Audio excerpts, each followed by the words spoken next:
So what are affirmations? And how do you use an affirmation correctly? Well, we're going to talk about that this week on episode number 65 of The Relaxed Male.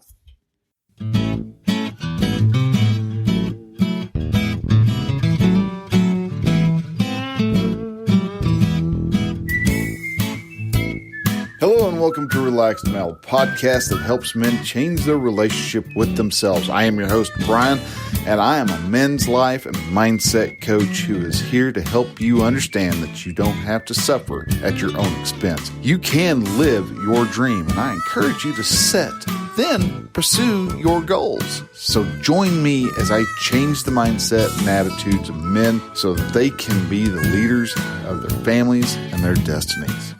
Hey man, hello and welcome to Relaxed Male. So today we're talking about affirmations. Affirmations are an incredible tool to use if you're wanting to get yourself up to a next level. And a lot of times people have the wrong understanding of what an affirmation is and how to actually use them. And we're going to be talking about that and kind of breaking down what affirmations are and how to actually use them in a way that makes them powerful and how you can keep away from even the negative affirmations.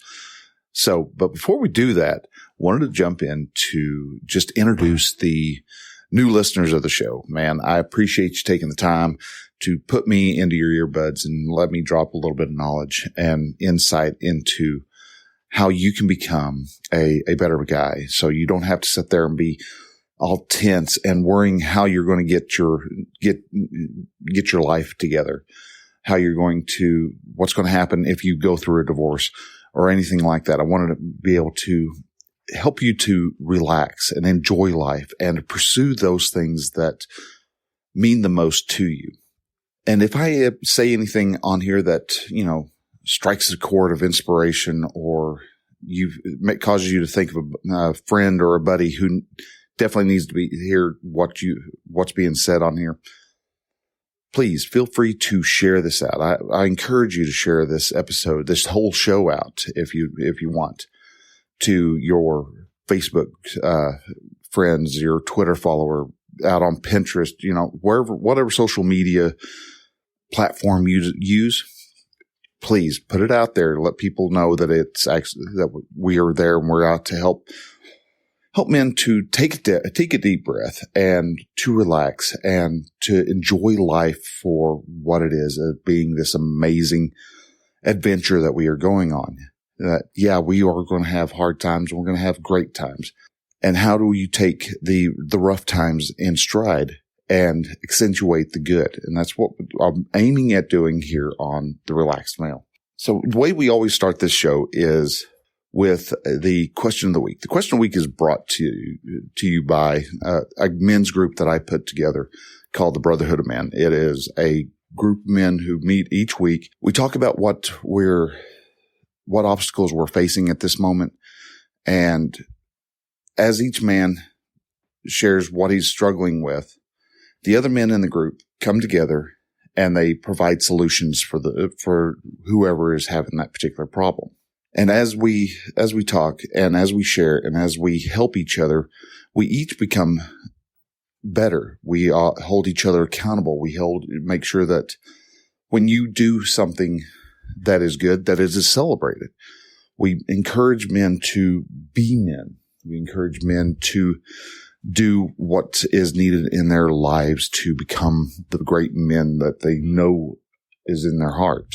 And so if you are interested in becoming a member of the Brotherhood of Men, I ask you to go over to relaxedmale.com/brotherhood, fill out the application, and you'll actually have a chance to talk to me, and we'll find out where you fit in best. And if you fit in, maybe you are, you've already got a successful business. The things you're trying to do are maybe more advanced. So I'd hate for you to not be able to receive any good value from the group if what you're needing doesn't fit with what the Brotherhood of Men does. So that's why I do an application, and I sit down and I actually talk with you to see how much and how well you would actually fit in with the rest of the group. But Anyhow, so if you're interested, please come in, fill out the application. I'll talk with you, and we'll have a great conversation about what you're wanting to accomplish, what you're wanting to shed in your life. And we'll, if you are fit, then the men of the group would celebrate and love to have you there with us. Now, the question of the week.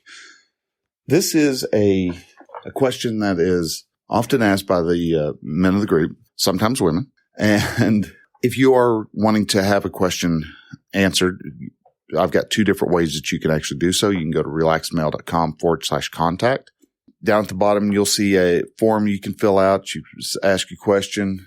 And if you wanted to leave a website or anything like that, please do so. I'd love to share those out if it's a valid question and it's something that I can actually answer. I will also share that site out on the website.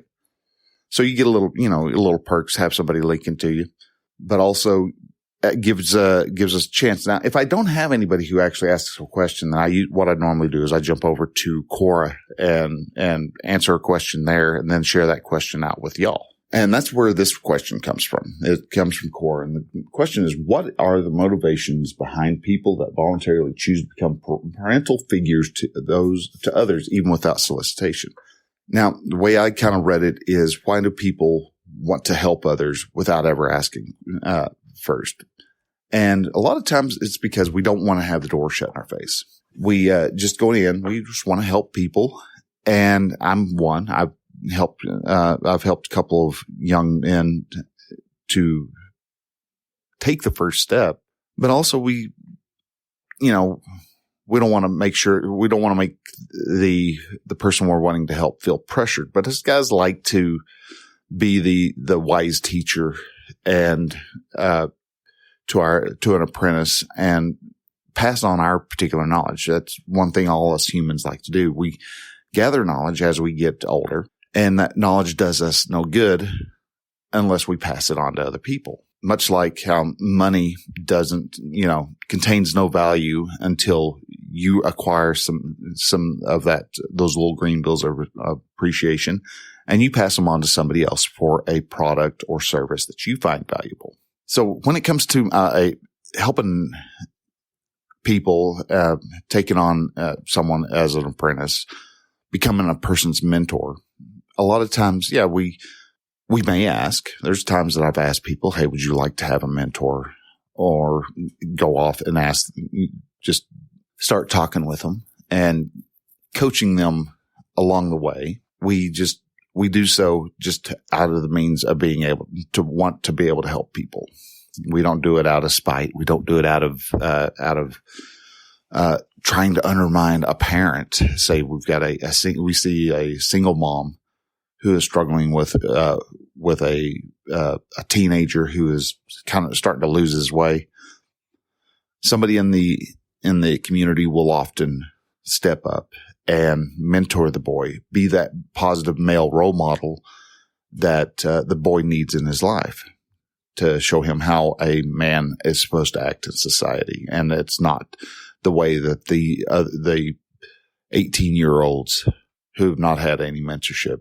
It's a means of being able to kind of pass on the knowledge that we've been able to acquire and be able to help the other people to get a leg up. And that's the main reason and main motivation as to why men often step into the father figure for underprivileged boys. Big Brothers, Big Sisters group is a great example of that. Why do we do it? Well, because often we see a spark of genius in the boy or in the kid or in the young adult. Not to be specific, it's not just strictly boys, but even in young women, you may see a spark of genius. They are good with programming. They like to tinker, but they don't think that they're able to be in programming, or they like to do a lot of painting, and they do some very incredible works of art that really stir emotions in you. you may step in and help them to understand that particular, understand what's needed to be able to sell their artwork. Whatever your expertise is, you will start seeing people who you could help and not necessarily be something that you're actually going to be, you're not coming in as so much the parental figure, but you're coming in as a teacher. And sadly, a lot of people misview when you come in and you're helping, say, a young man to find a skill. You're doing so as a means to, because you see the young man struggling. We want to help the person. And so we step in and we try to help and see where we can. Now, there's times that, if the young man or young woman doesn't have any care to be coached, then you know what? We usually will just step away. We'll just, all right, well, fine. You do it yourself. And because they're going to learn the skill either one way or the other if they follow their calling. If they follow their calling and they are able to find it, yeah. If not, they keep struggling until either A, they find someone who will, they can ask, or they do get their aha moment and they break through that, tough level. So why do we do it? Because we want to help. That's the main reason. And if you ever come across a young man that you see is struggling and you want to help them, don't hold back. Don't worry about if he's still in high school or whatever. You want to get to know the parents, but you can offer them advice and help that young man or young girl out and understand what's going on, how to navigate the world in a better way by just coaching them as you go. Teachers do this from time to time. Other teachers are, feel threatened when they see someone who is of exceptional talent. But a lot of teachers love to step up and help. And most men are teachers. We teach in our own way. It's not the prescribed way that, that the board, the, federal education system wants us to teach. But we do have our skills of being able to teach, especially other boys, in a more effective way.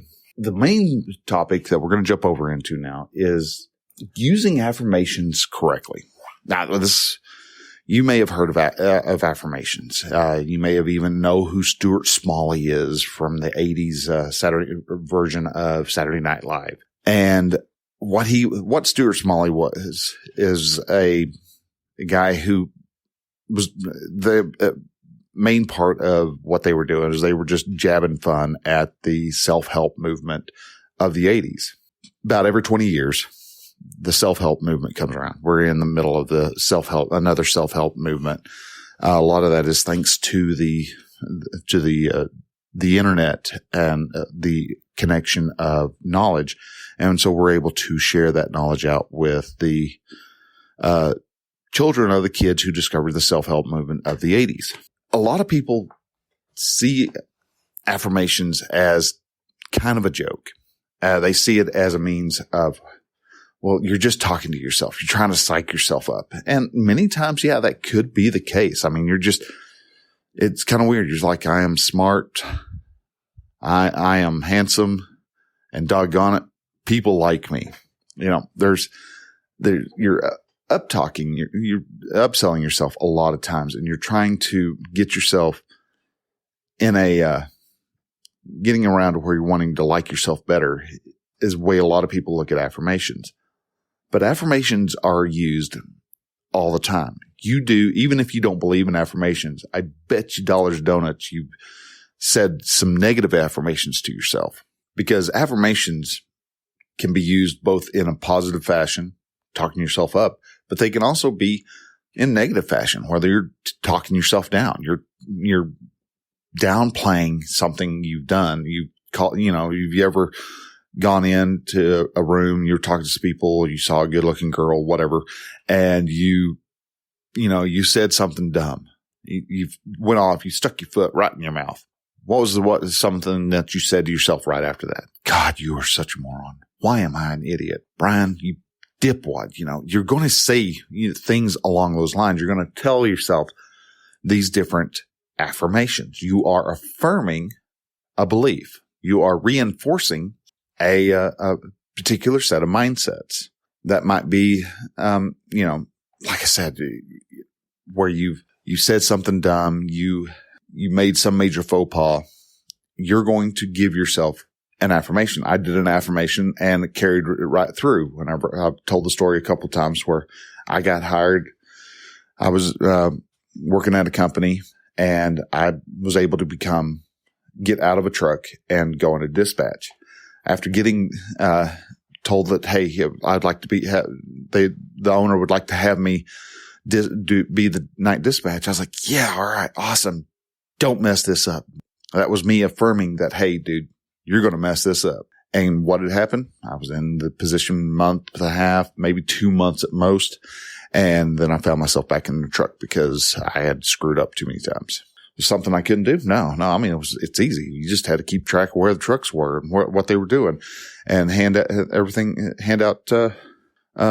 assignments as one person got unloaded. You told them, hey, you need to head back over to the same place, or hey, you need to head over to this other place and to get more sand. I messed it up. I wasn't keeping track of everybody, and I lost a couple trucks where one guy had stopped to take a nap and didn't even think of him. That was me. Some people may say, well, that's not your fault. It was just, you didn't know. No, it was my fault. It was 100% my fault. I set myself up for failure. So affirmations do work. Whether you want to think that they do or not, you've used them.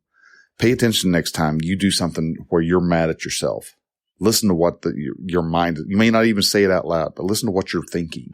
Those are the affirmations. Those are the beliefs that you have. Then you may want to start trying to change those. And the reason why they work is because your brain is a computer and you're able to program it. There's different types. Some people call it hypnotherapy, self-hypnosis, things like that, where you're actually telling yourself, this is what I'm going to do. That's a form of programming your mind. If you wanted to start getting up at, say, 5 o'clock in the morning, or you've got to you've got to get up at 5 in the morning so you can make it to the plane. If you go off, you set your alarm, you look at it, you set your alarm. I have to get up at 5. So you set an alarm for 5. Also, call up the hotel desk and go, hey, I need you to give me a wake up call at 5 o'clock in the morning. Do that. Then if you actually sit down and go, I'm getting up at 5 o'clock in the morning. What you'll do is once you get that set and you believe you're going to get your butt up out at 5 o'clock in the morning, because if you don't, you're going to be late for the plane. You're going to miss your plane flight because you have to go through all the crap that you have to go through on an airplane these days. What ends up happening is, you'll go to bed, you'll sleep, and you may wake up at 2 o'clock in the morning. You look at your phone. Okay, I'm still good. I've got a couple hours of sleep left. So you go back to sleep. Then you wake up at 4:30. Oh, okay. I've still got a little bit to go. So you sleep until 4:45. Oh, okay. 4:50. Oh, and then about 4:55, you're going to be wide awake. You're going to, boop. Your eyes are going to open. You're going to be awake. You're going to beat your alarm. How did you do that? Because you affirmed what you're actually wanting to do. You made sure that you had the mental sets in there. So why do people oversleep? Because they chose to oversleep. They wanted to oversleep. They're like, screw this. I don't care if I'm late. So you sleep until, you won't even hear your alarm. If you are believing that you're going to oversleep, your brain's going to prove that you're oversleeping. So if you take the time to actually program yourself, set the programming up, set the daily thoughts rolling in a particular direction, you're more likely to actually go in that direction and have a better run at whatever it is you're wanting to do. So next time you find that you're calling yourself fat and you're actually maybe only 30 pounds overweight, you might want to stop doing that, because before you know it, that 30 is going to grow into 60 or even 80 pounds overweight. And if you thought you were fat before, guess what? You are a lot more fat now. After telling yourself that you are a fat ass, you are fat, you are, you're a chubby boy. You call yourself that, you're going to wind up being fat because your brain's going to go, oh, he wants to be fat. Okay, let's make sure we throw in more food. But if you start saying that you are a fit man who needs to lose weight, all of a sudden your brain's going to go, hey, yeah, we don't want that extra helping. We want to cut ourselves down to one helping. Yeah, we're going to fill our plates full, but yeah, we're only having one plate, and we're going to actually start weaning ourselves off all the extra food because your body, your mind wants things to be true. We are very truth oriented. So if we see that it's true that we are a fit man who is overweight, we're going to start working to that effect. So what are some examples of affirmations? And you can actually write all these affirmations down if you choose to and use them. I have no control over these, but what I want you to understand is any of these that you write them down not because you want to believe in them. If there's something that you want to believe in, you need to work on the foundation of that belief first. Why do you believe whatever it is that you don't believe? Say one of my favorites is I have plenty of money for everything that I truly want. And the reason why I believe that is absolutely true is because I've seen instances where I want to have, when I was younger, I was in college, and I call those my starvation years because I was working tail off and I was not even getting the bills paid. So I was always broke, perpetually broke, always never had money for anything. What ends up happening when it was time to get some food? Well, I had to scrounge around, and sure enough, I'd find myself $1 worth of change or $1 on the ground, or, I'd find the money to be able to go and grab some lettuce and a loaf of bread, and I could have lettuce sandwiches, or maybe I got enough money scraped together where I could have lettuce sandwiches and a bowl of ramen noodle soup.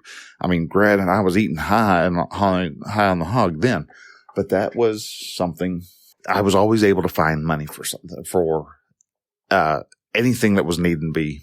I was wanting to, anything I was wanting, not needing. Needing comes from a place of scarcity. So still, I'm always trying to make sure I do my thought work too. To use these affirmations correctly, though, you want to make sure that you firmly believe them. Some of the examples I have is it's kind of fun to do the impossible. That's a famous quote by Walt Disney. I attract all good things. I have plenty of money for everything I truly want. I have a choice. I can be angry for what I don't have, or I can be thankful for what I do have. I cannot correct my course if I am standing still. I am committed to becoming more successful. To do so, I will put my focus on how I can serve others more successfully. I want to cheer on those people living life alongside me. In other words, most people are as happy as they make up their minds to be. I believe that was a Abraham Lincoln quote, actually. I will not focus on what I don't want to have happen. Instead, I am committed to focusing on what I do want to have happen. I am successful because I refuse to take no as an answer. So those are some affirmations. You can look around, you can find others. But make sure that, like I said, make sure that they are affirmations that you believe in. If you don't believe in them, then you're just like what everybody else is talking about, and criticizes affirmations. Everybody says that when they criticize an affirmation, that's a better way of saying it. And that is, you're just talking to yourself. You're trying to talk yourself up. And if you don't believe in them, those aren't going to do any good for you. You are just talking to yourself. So when it comes to using an affirmation, make sure, you believe it. Second of all, use it at the beginning of the day, either beginning of a day. That way you're affirming what your brain wants to think before all the other negative influences start trying to bombard you. You might also even use some affirmations right before you go to bed. So that way your brain is focused on that as you fall asleep. If you think I often recommend people use powerful questions when they're going to sleep. That way the brain really starts working on solutions. So how am I going to sign on 5 more people? How am I going to talk about my business to people tomorrow? How am I going to talk? Ask yourself these questions about how is a powerful question that allows your brain to work on finding a solution. When you do it like that, your brain will continue to want to work on making sure that you have the solutions when you wake up, and you're going to be more focused on finding those solutions. So I would actually use affirmations before you go to bed. Use a set before you go to bed and a set that you use after you go to bed. Doing that, and I guarantee that you're going to have a better mindset, and you're going to be looking for success, and you're going to see yourself hitting those successful milestones a lot sooner, and you're going to want to be able to brag about it and share about it. And so with wrapping up, I want to say thanks again for listening to the show, taking the time. I'll try to keep these around 30 minutes to 45 minutes. Looks like we're doing good this run. Hey, look at that. 31 minutes right now. I want to say thanks. If you got any value from this show, again, please share it out. That's all. That's the main ask that I have, is just share the show out. Let other men know, so we can grow our community and start helping each other to become the men that we want to be, and to help us become a relaxed man, where we are not caught up in the nonsense that society wants us to try to make a priority in our life, when it's a priority we don't really care about or need to have in our life. But if you wanted to go above and beyond, if you would go to relaxedmale.com/brain just died podchaser, PODCHASER. Go there, you leave a rating or review. If you're on Apple Podcast, you can go to the Apple Podcast app and leave a rating or review there. Those rating and reviews show other people that, hey, there are people that listen to the show, and it just helps to put a little gas in my tank. It does nothing more than that. It's just helps. It just does me good. Lets me know whether I'm on the right track or off track. If this is your first time listening to the show and you've made it this far, dude, awesome. Great to hear that you have listened to the whole thing. If you are wanting to know how you can get this show delivered to your phone using your favorite podcast app, you can go to relaxedmale.com/subscribe, and there is a list of different apps that we're found on. And you can go there, just click a button. It'll bring your app up, and you can just click subscribe there, and you'll start receiving every Thursday a new episode of the Relaxed Male that you can listen to. So with that, guys, I'm going to go ahead and I'm going to let you go. Thanks again for listening. I will talk to you next week. And so till then, bye.